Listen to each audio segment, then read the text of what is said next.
Welcome to this week's special edition of the Jersey Baseball Show. July has been a crazy month for college athletes.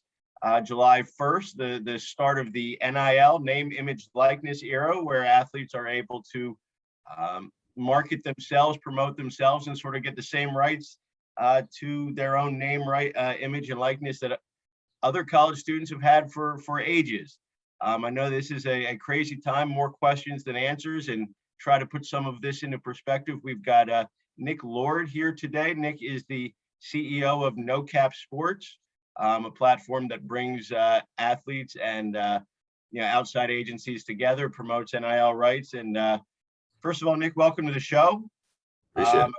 I know this has been a crazy couple of weeks for you, with really kind of launching this on the NIL side, your company. So I guess, first of all, put into perspective, what it is that you do, how crazy these 2 weeks have been.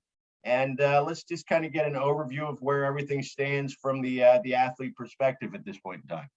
Yeah, for sure. Honestly, I don't really think there's one way to describe how these past 2 weeks have gone. There's a lot of different things that have been going on with, athletes all over the country. Athletes, for the first time ever are able to make money. So a lot of them don't even know how to kind of, navigate that. Yeah. So I've seen thousands and thousands of deals, go through. The first day, especially, I couldn't even tell you how many press releases on different deals that went through the platform. We had the luxury of having one pretty cool deal with Trey Knox over at Arkansas and PetSmart. That got a lot of publicity because everyone loves dogs. Right. But then you have things like the whole Barstool coming out of nowhere, signing a bunch of athletes. You have kids doing, launching merch stores. You have kids taking part in these massive social media deals with GoPuff. And then you had the Cavender twins over with Boost Mobile, I think it was. So it's been a wild couple of weeks. I think, the key here is the long-term game. Everyone kind of wanted to just show what they could do on day one. But this, NIL is a forever thing. So athletes really have to think long-term about this and make sure they're getting into the right deals, not just, the deals that are going to get them the most money. And that's kind of, our focus at NOCAP is really creating a platform for the long-term, providing athletes with good and compliant opportunities that they can monetize with their NIL longer term.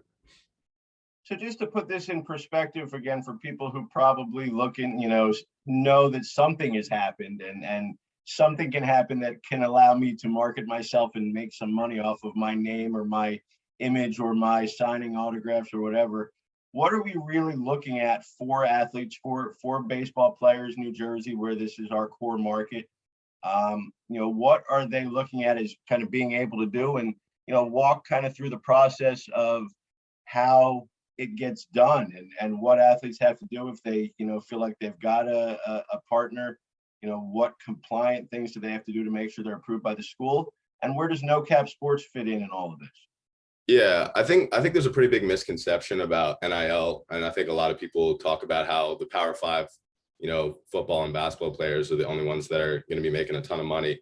That was kind of our, focus since the beginning, to help, every athlete monetize their NIL. Because it's not just going to be, these big time social media deals or big time, commercials that athletes do. There's so many different ways athletes can monetize their NIL, whether it's private lessons, camps, merchandise. It's literally endless. They now have the ability to make themselves a business just like any other influencer in the nation. And when it comes to compliance, it varies by state, varies by the NCAA. So the NCAA has a waiver, but if you're in a state that has a actual legislation, you have to follow that too. So there is a lot of different things that athletes have to follow, and the key with that is staying in communication with their school compliance and making sure they're getting every deal approved, so that they aren't jeopardizing their eligibility. And that's something we help do with the schools that we work with. So helping athletes really report the deals that they're doing, but also connect with opportunities to make sure those opportunities are compliant. And that's NOCAP Sports, and the best way to find you is on the internet at nocapsports.io. Yeah, we got to make sure we get that in there as much as possible, right? Absolutely.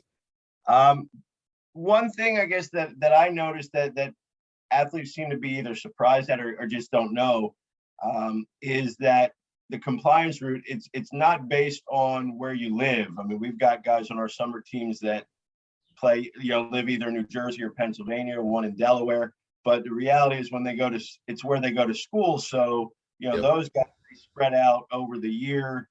One's going down to Florida, one's in Virginia, all over the place. They've got to clear it with their schools then, right? Correct. Yeah. Yeah. So each school is now with the way that, kind of legislation has gone, each school is coming up with their own policy, and some of them are laid back, some of them are a little bit more restrictive. So, being in the know about what your school allows and what your school doesn't allow is definitely key.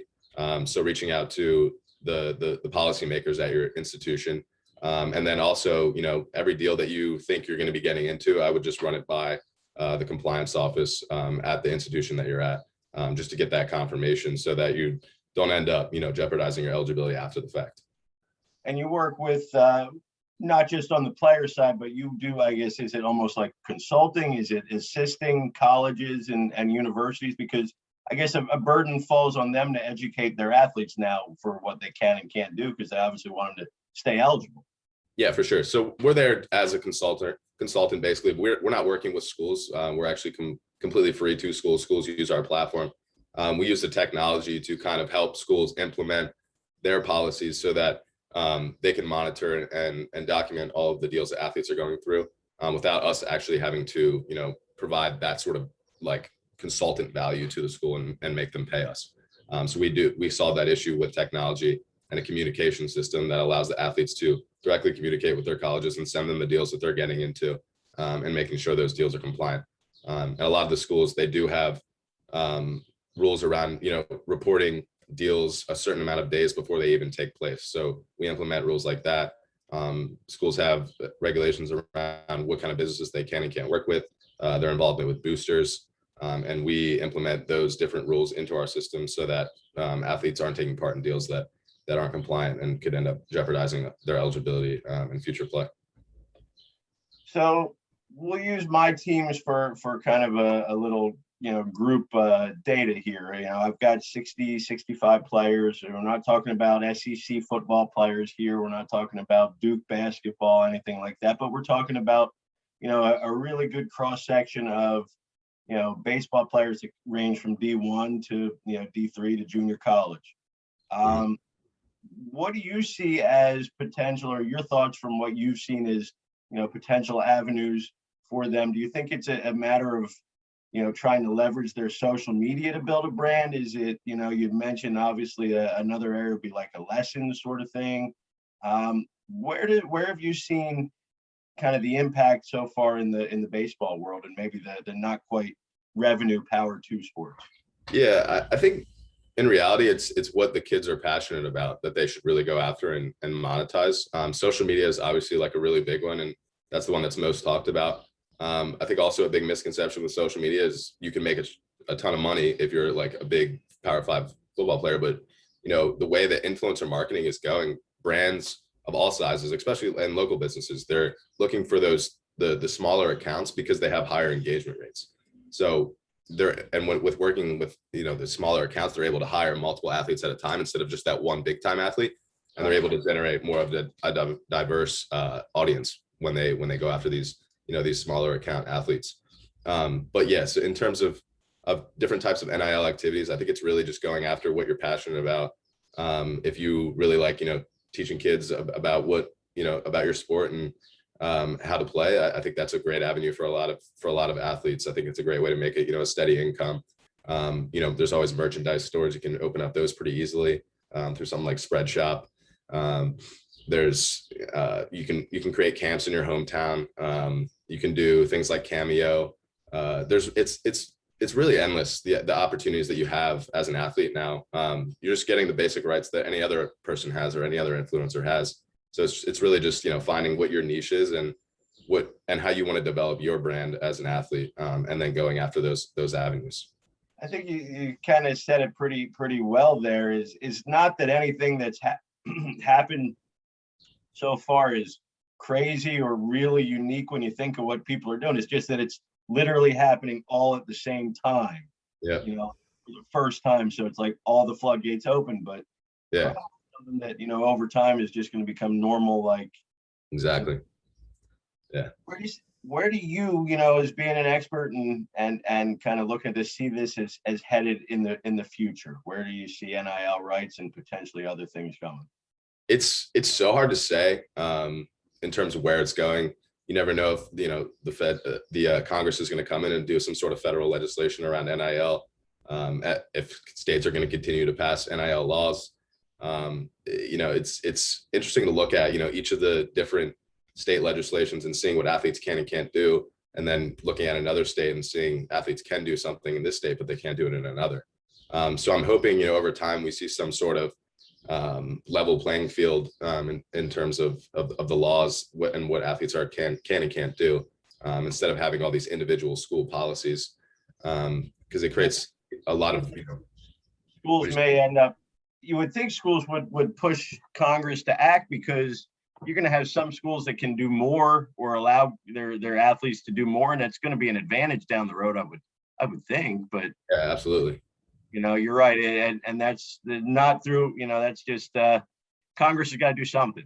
Yeah, but we probably say that about a lot of things. Congress has got to do something at some point. Absolutely. Yeah, it's becoming a pretty big recruiting advantage for sure, when it comes to athletes choosing which school they want to go to. The schools that are going to get the best athletes probably are going to have some really nice looking NIL policies. I think we're going to see that in the future, unless some sort of federal bill gets passed. So that'll be interesting to see kind of how that plays out over the next few years, for sure. Your background, your story is pretty unique as far as how this happened. Tell us about how NOCAP Sports kind of moved into NIL, because I think when you started it, that wasn't really on anybody's radar, but just how you developed the organization and really, recognized and kind of pivoted to this crazy, huge new world that we're in. Yeah, for sure. So yeah, I started NOCAP back in May 2020. It was, and that was like one of my first businesses that I actually started. My kind of focus area on that first business was college recruiting, so connecting college coaches with high school athletes. That was before I really know NIL was becoming a thing. And then once I actually started seeing it more in the news, I got really interested about the space. Always was a big advocate for college athlete rights. Being a college athlete and having a lot of friends at the Division I level, especially seeing them being taken advantage of like that. So as soon as I heard that NIL was really becoming a thing, I tried to figure out how I could tie NIL with the recruiting platform that I was building. Ran into a lot of issues in terms of that correlation. Ended up meeting a guy who was the director of compliance at the University of Michigan at the time, asking for some advice about how to get into the NIL space and what I was already doing. He gave me the advice to basically drop the recruiting piece of it that I had been building for a couple months and go all in on NIL, and ended up quitting his job and helped me build out the actual NOCAP NIL platform, which was key, because I was, when I first got into NIL, it was all about helping athletes make money, but didn't really realize the whole compliance aspect that was going to come along with each one of these deals that goes through. So we kind of took his knowledge and my passion for, actually giving athletes opportunities and combine those and to create the platform that we have. And your ability to handle that compliance piece of it and handle it as well as you do, that's got to be a differentiator, I would think, on your end, especially with all the questions that athletes know. Our baseball guys know our baseball stuff. They don't know the arcane NCAA rules and regulations. Yeah, it was a lot more tedious process than I thought it was when it came to compliance. A lot of my thinking was just, you do a deal and you report it to your school. But now looking back at it, it's like you have to report a deal days before you do it. There's all these different regulations with each deal, these companies you can and can't work with. So being able to automate that process was quite a tedious task, but was definitely worth it because it provides so much value to the athlete and the schools. So I'm glad we kind of went down that path. Now you're free to athletes on the platform as well? Yep, correct. Okay, so and really, you, as you said, offer the kind of awareness and kind of ability to connect with companies and potential deals, but also just as importantly, making sure that everything is legit and you're not sacrificing your eligibility in any way. Exactly. Yeah, our kind of core focus to start is really connecting athletes with businesses of all sizes, whether it's at the local level, the regional level, or the national level. We have a bunch of big brands coming in soon to start some campaigns, which we're excited about. But really, the long-term vision is to build in every single way an athlete can make money into our platform, to really automate each one of those processes. So we're testing out all the different ones right now. Right now we have social media and appearances, but we're building in others as well as we speak. So private lessons, camps, merchandise stores, we're building that all into our platform that, athletes have one place to go to when they want to monetize any part of their NIL. And we never take money from them. So it's kind of an easy sell. So got to be an exciting time, right? You see the next couple months as being really exciting for all these, for everybody here. Absolutely. Yeah, it's going to be great. I think, this is really a long-term game.